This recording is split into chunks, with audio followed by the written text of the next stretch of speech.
क्या इसे दुनिया का सबसे बड़ा जनाजा कह सकते हैं? और ये जनाजा इतना अलग क्यों? क्योंकि इतने लंबे समय बाद जनाजा नहीं निकलता।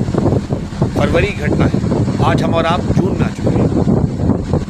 दुनिया इस जनाजे की बात कर रही है। 4 जुलाई को यह जनाजा, उसी दिन जब अमेरिका अपना स्वतंत्रता दिवस मनाता है, वो अमेरिका जिसने खामनेई को मारा, अब उसी की आज़ादी के दिन खामनेई का जनाजा निकलेगा।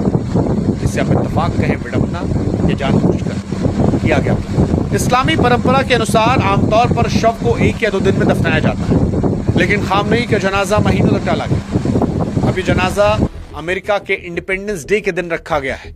हैरानी इस बात की है कि जब उसी जंग में मारे गए दूसरे बड़े नेताओं को दफना दिया गया, तो फिर खामनेई के शव को क्यों रखा गया? उसकी कई वजह है। पहला, जंग के हालात, भारी भीड़ का अंदेशा, फिर युद्ध, और अब 4 और 5 जुलाई को खामनेई का शरीर जो है वो तेहरान के विशाल ग्रैंड मुसल्ला परिसर में आखिरी दर्शन के रखा जाएगा।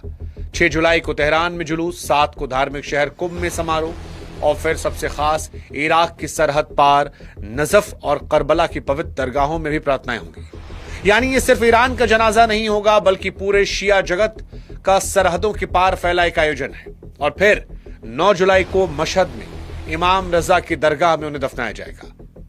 अब वो आंकड़ा जो सबको चौंका रहा है। ईरान के अधिकारियों की माने तो 3 शहरों को मिलाकर करीब 2 करोड़ लोग इस जनाजे में शामिल होंगे। अगर यह सही निकला तो इतिहास का यह सबसे बड़ा जनाजा होगा। लेकिन यहां एक पेच है, क्या यह भीड़ सच में अपने आप जुटेगी, या सरकार दूसरे शहरों में लोगों को बसों में भरकर लाएगी ताकि करोड़ों की भीड़ दिखाई जाए? हालांकि लाखों की भीड़ तो हिंदुस्तान में दिख गई थी, जो दर्शाती है कि शिया समुदाय में खामनेई की क्या अहमियत है। 1989 में खोमैनी के जनाजे में 1 करोड़ लोगों का दावा था। विदेशी पत्रकारों का अनुमान उस वक्त कम था कि 20 से 40 लाख लोग आए थे। यानी आंकड़ों को लेकर भी एक पॉलिटिक्स होती है। लेकिन इस बार कहानी मशहद में है।